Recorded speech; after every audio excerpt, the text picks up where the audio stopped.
These two burritos from Chipotle cost me $30.58, and it got me to wondering, how many burritos could I make if I had $30.58 to spend on groceries? For example, could I even get everything that I needed?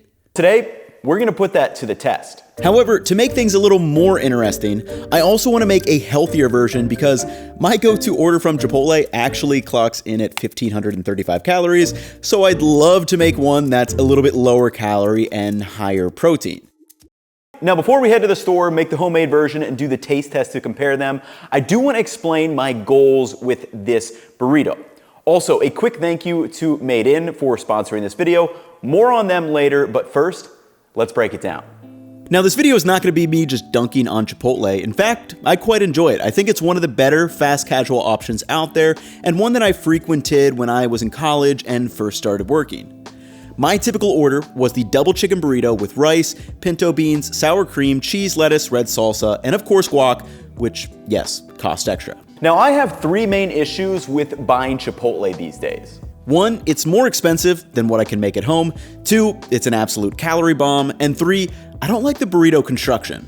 Specifically, my go-to order with the double chicken and guac at this location cost me $16.10 nowadays, and a single chicken burrito with guac still costs $12.15. So when you add in the tax, that's how my bill came to that $30.58, which is gonna be my grocery budget for the homemade ones. Secondly, I knew these burritos were big, but I did not realize that I was throwing back 1,500 calories each time. And this is 67% of my daily average burned at 2,300 calories that I need to maintain.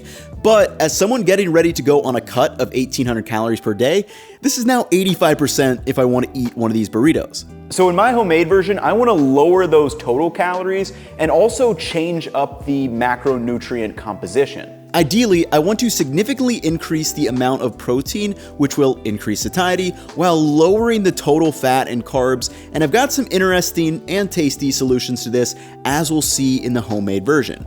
Also, disclaimer, this is just for me and my health goals, but after watching the video, you'll be able to construct your burrito to your exact liking. And lastly, let's talk about Chipotle's burrito construction.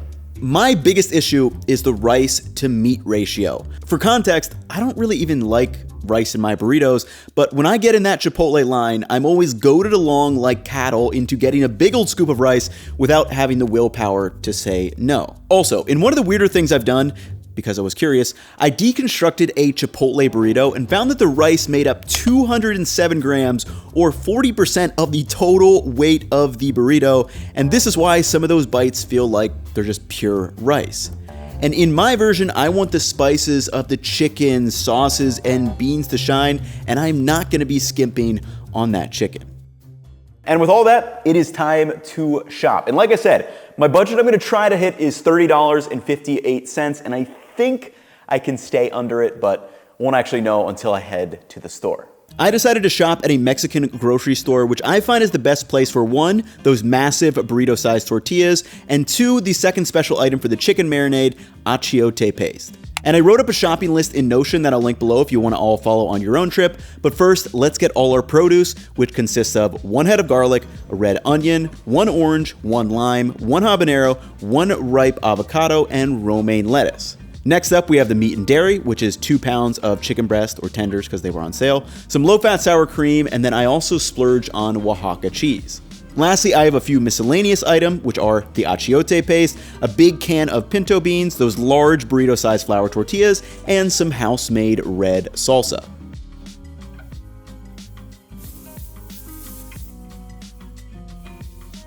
All right, everyone. So our final total on this was $34.09, just over the budget. I really did try to keep it under, and I probably could have made a couple substitutions. This cheese, for example, I think was $5. Probably could have gotten like a plain block of Monterey Jack or something, but Oaxaca cheese is really good, so I couldn't resist.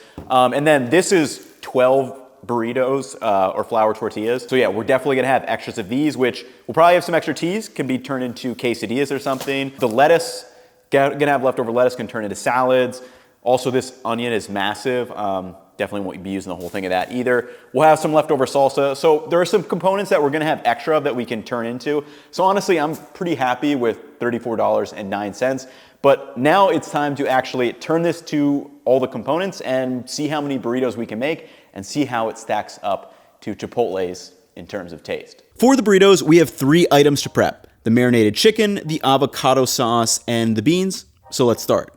The chicken is kind of inspired by that same Pollo Asado, except I'll tell you right now, the spice mix is way more flavorful. So to a blender or food processor, add 2 cloves of garlic, 1/4 of a red onion, the juice from half of an orange, the juice from 1/2 of a lime, 1 habanero, and lastly the achiote paste before blending it together. So for reference, achiote is a blend of spices, and it's kind of a cheat code to make a marinade. It's typically a mix of annatto seeds, which give that distinctive red color, and then it can also have oregano, cumin, cloves, garlic, among some other ingredients. Once blended, reserve about 1/4 of the marinade, which we will use later on, and the rest will be poured over the raw chicken. Add the chicken to a baking sheet and add a sprinkle of salt over the top.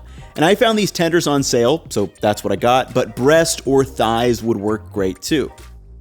Once salted, pour the marinade over before mixing everything together. And you can let this marinate for up to a day, but I'd say to leave these in the fridge for at least 30 minutes so those flavors get to know each other a little bit.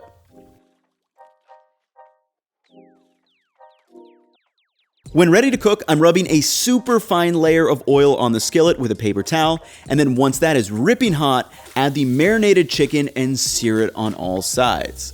And you really want to let it cook and char and brown up a bit on one side before trying to flip those over.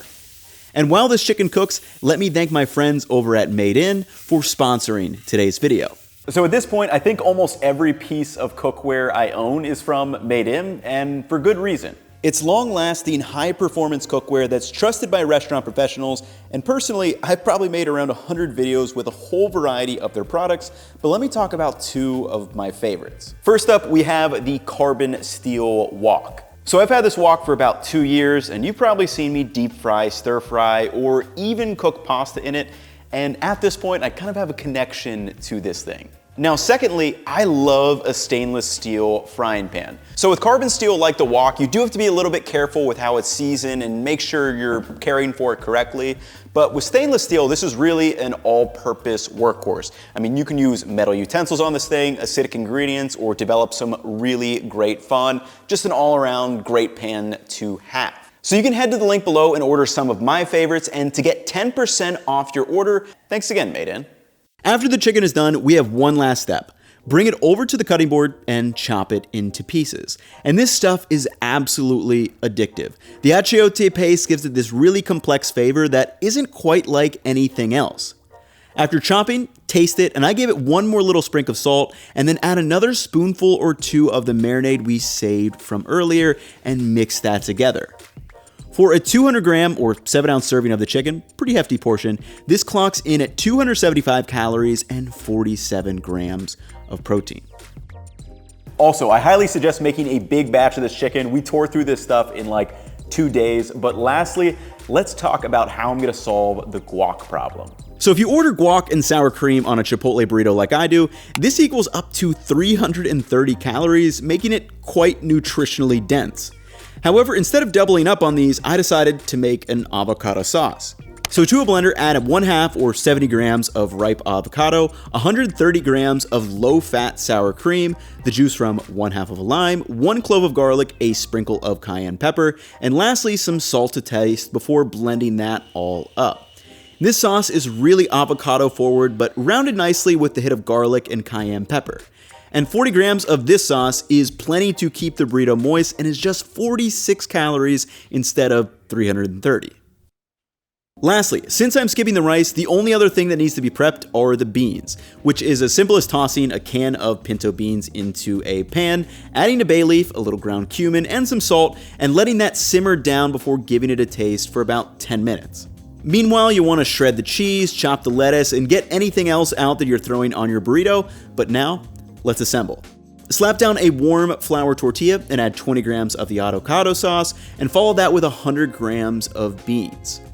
Next, 28 grams of the shredded Oaxaca cheese, 200 grams of the delicious chicken, a bit more avocado sauce, a spoonful of that spicy salsa, and lastly, a healthy handful of romaine lettuce before wrapping that entire thing up. And this 500 gram homemade burrito clocks in at 839 calories and 68 grams of protein, which is perfect for me and my goals. But now let's answer the question, how does it stack up in terms of taste? All right, everyone, time for the taste test. Best part of the video, at least for me. Both of these ended up being pretty similar weight-wise. So this is the double chicken again. So it was 610 grams. Ours ended up being like 510. But the single chicken one was 510 as well. I weighed that one. But again, most of that extra weight is just from rice. So if you wanted to add some rice, you could. And as far as calorie counts go, I don't know offhand. Obviously, you guys will know, you'll see it calculated. But let's give these two a try. I feel like all of it tastes the same. I mean, not in a bad way, but. I mean, it's a solid burrito.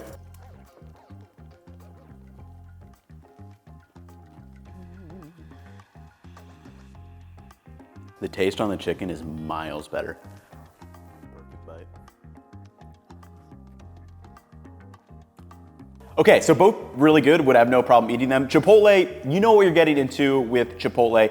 It's a solid burrito. It kind of has like that distinctive, you know, Chipotle taste to it. Again, the rice for me just like throws it off. These things are so stuffed with rice that like some of the bites are just feel like they're pure rice, which fine if you like rice, you know, you do you at the end of the day.